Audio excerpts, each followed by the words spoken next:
Hello dear students, सभी का स्वागत है पुनः से एक नई इन्फॉर्मेटिव वीडियो में। क्योंकि आप सभी का जो सवाल होता है उसके अकॉर्डिंग मुझे हर अपडेट आप तक देने की कोशिश रहती है। और अभी जो एएनएम अभ्यर्थी फॉर्म अप्लाई कर रहे हैं 5006 पद के लिए, उनमें ये कन्फ्यूज़न बना हुआ है कि सर मेरा डॉक्यूमेंट्स या मेरा रजिस्ट्रेशन सर्टिफिकेट जो है वो आधार से लिंक नहीं है, तो अब क्या होगा? क्या मेरा एडमिट कार्ड नहीं आएगा? क्या मेरा फॉर्म जो है वो रिजेक्ट हो जाएगा?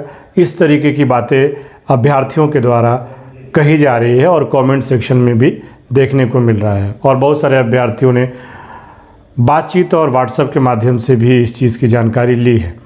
लेकिन मैं चाह रहा हूं कि आप सभी को ये जानकारी प्राप्त हो जाए इस वीडियो के माध्यम से, इसलिए पूरी जानकारी आपको इस वीडियो में साझा करूंगा कि क्या एनआरटीएस आप नहीं करवाए हैं तो आपका एडमिट कार्ड नहीं आएगा।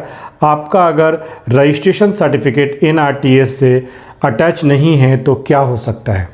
क्या ये करना ज़रूरी है या फिर आपको कब करवाना चाहिए और कहाँ पर आप इसे करवाएंगे? क्योंकि बहुत सारे अभ्यर्थी जो है इसके वेबसाइट पर जाकर के कर रहे हैं और वो सही नहीं हो पा रहा है, वो सक्सेस नहीं हो पा रहा है।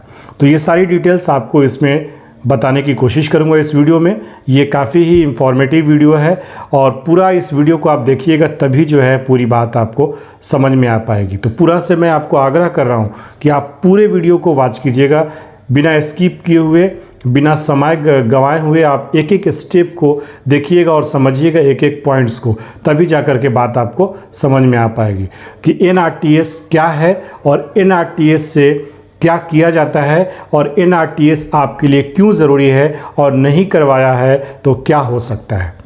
तो इसलिए आप सभी जो है इस वीडियो में अंत तक बने रहें। जो लोग नए जुड़े हैं उनसे आग्रह है कि नीचे लाल कलर के बटन को दबा के चैनल को सब्सक्राइब कर लीजिए और बगल में लगा घंटी वाला बटन भी प्रेस कर लीजिए कि कभी भी कोई वीडियो अपडेट करूं तो उसका नोटिफिकेशन आप तक सबसे पहले पहुंचे और आप सबसे पहले उसे देख सकते हैं। तो चलिए शुरू करते हैं वीडियो। एक आग्रह कि अपने साथियों तक भी इस वीडियो को शेयर कीजिए। चलिए नेक्स्ट क्लिप में पूरा डिटेल्स आपको बताता हूँ। तो देखिए सभी डियर्स स्टूडेंट्स, सभी डियर्स स्टूडेंट्स के अभिभावक जो भी पेरेंट्स हैं वो लोग भी काफ़ी मैसेजेस करते हैं। सबसे पहले हम लोग समझते हैं कि एनआरटीएस क्या है।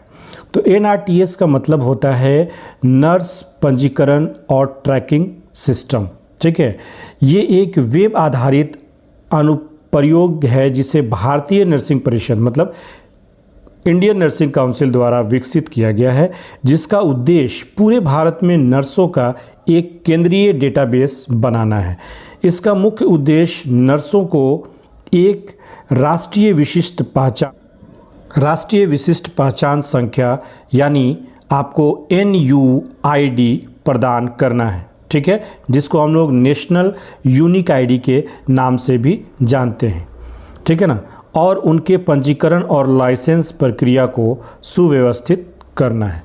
तो एनआरटीएस एक ऐसी प्रक्रिया है, एक डाटाबेस आपका पंजीकरण है जिसमें पूरे इंडिया के जितने भी नर्सेज हैं, ठीक है, पूरे ऑल ओवर इंडिया के जितनी भी नर्सेज हैं, मेल फीमेल जितनी भी नर्सेज हैं, सभी का एक क्या होता है, डेटा तैयार होता है, एक डेटा प्राप्त होता है जिससे पता किया जा सकता है कि इंडिया में, हिंदुस्तान में कितने नर्सेज अभी रजिस्टर्ड नर्स के रूप में हैं।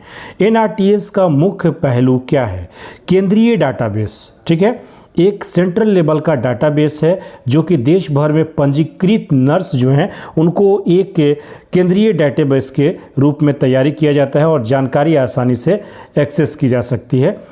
NUID क्या है? NUID आपका राष्ट्रीय विशिष्ट पहचान संख्या है। ठीक है, मैंने आपको पहले ही बताया कि नेशनल यूनिक जो है कि आईडी होता है। ठीक है, आइडेंटिफिकेशन डिटेल्स होता है जिसमें पंजीकृत नर्स को एक NUID नंबर दिया जाता है जो उनकी डिटेल्स पहचान के रूप में कार्य करता है। इस नंबर को कहीं भी ऑल ओवर इंडिया में डाला जाएगा अगर चेकिंग के लिए, तो आपका पूरा डाटा चला आएगा कि आपने कहाँ से पढ़ाई किया है, कहाँ पर आपने ट्रेनिंग किया है, कहाँ जॉब किया है, ये सारी चीज़ें आ जाएगी।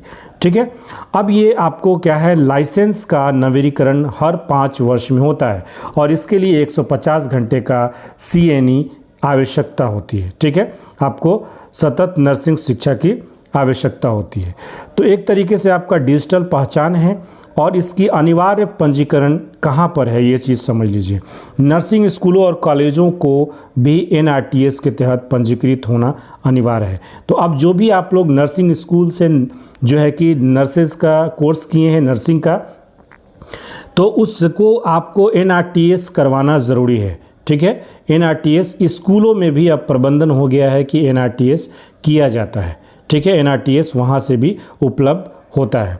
तो संक्षेप में NRTS नर्सों के लिए एक महत्वपूर्ण डिजिटल प्लेटफॉर्म है जो उनके पंजीकरण या सत्यापन और लाइसेंस प्रक्रिया को सरल बनाता है। कहीं भी आपको आसानी से वेरीफाई किया जा सकता है, चेकिंग आपकी की जा सकती है, किसी भी तरह की कोई फर्जी नहीं होगी। लेकिन यहाँ पर मैं आपको समझा दूँ कि ये बहुत ज़्यादा अति आवश्यक नहीं है और इससे आपके परीक्षा का और आपके एडमिट कार्ड का, आपके फॉर्म का किसी भी तरीके का कोई लेना देना नहीं है। समझ में आ गई बात? अगर आप अभी ANM पद के लिए आवेदन कर रहे हैं या फिर किसी भी पद के लिए, यानी कि स्टाफ नर्स या GNM के पद पर या BSc नर्सिंग ट्यूटर्स के पद पर भी आप आवेदन करते हैं अभ्यर्थी, तो ऐसा नहीं है कि अगर आपका NRTS नहीं होगा तो आपको रिजेक्ट कर दिया जाएगा या आपका एडमिट कार्ड नहीं आएगा या आपको जॉब में परमिशन नहीं मिलेगी। ठीक है, तो ये एक सामाजिक तौर से अभ्यर्थियों या फिर विभिन्न तरह के लोगों के द्वारा भ्रमित जो है कि फैलाया गया है कि आपका NRTS से आधार लिंक होना चाहिए डॉक्यूमेंट्स, तभी आपको जॉब प्राप्त होगी। तो ऐसी कोई बात नहीं है। ठीक है, ये एक आधार डाटाबेस है। ठीक है, एक वेब आधारित डाटाबेस है जिसका उपयोग करके पता किया जा सकता है कि हमारे देश में कितने रजिस्टर्ड नर्स अभी हैं, कितने लोगों ने अभी नर्सिंग की शिक्षा ग्रहण कर ली है और वो रजिस्टर्ड है। क्योंकि आपको पता होना चाहिए कि हमारे यहाँ बहुत सारे ऐसे अस्पताल हैं जहाँ पे अनट्रेंड स्टाफ भी कार्य करते हैं। तो अगर आप रजिस्टर्ड नर्स हैं तो ये यूनिक ID जो है, NUID जो है आपके पास होना ज़रूरी है, लेकिन अति आवश्यक भी नहीं है और इसमें कि इसकी वजह से किसी भी तरीके के फॉर्म फिल में, एग्जामिनेशन में आपको रुकावट नहीं आने वाली है। तो आशा करता हूं कि आप सभी इस बात को समझ गए होंगे कि किसी भी तरह की कोई दिक्कतें आपको इस एग्ज़ाम में, जो 5006 एग्ज़ाम होना है ANM पद के लिए या फॉर्म भर रहे हैं अभ्यर्थी, उसमें किसी भी तरह की कोई परेशानी नहीं आने वाली है। इसके विषय में मैंने अपने चैनल पे पीछे भी जो है इसके रिगार्डिंग वीडियो बनाया है, उस पर भी पीछे भी जाकर के आप इसके तहत जो है वीडियो इस टॉपिक पे देख सकते हैं। आशा करता हूं कि आप सभी की जानकारी पूर्ण होगी। किसी भी तरह का अगर कोई कन्फ्यूज़न हो तो कमेंट सेक्शन में लिखें, मैं उसका जवाब देने की कोशिश करूंगा। इसी तरीके की इन्फॉर्मेटिव वीडियोज़ को देखते रहने के लिए चैनल को सब्सक्राइब कर ले। मिलूंगा नेक्स्ट वीडियो में, तब तक के लिए धन्यवाद। जय हिंद।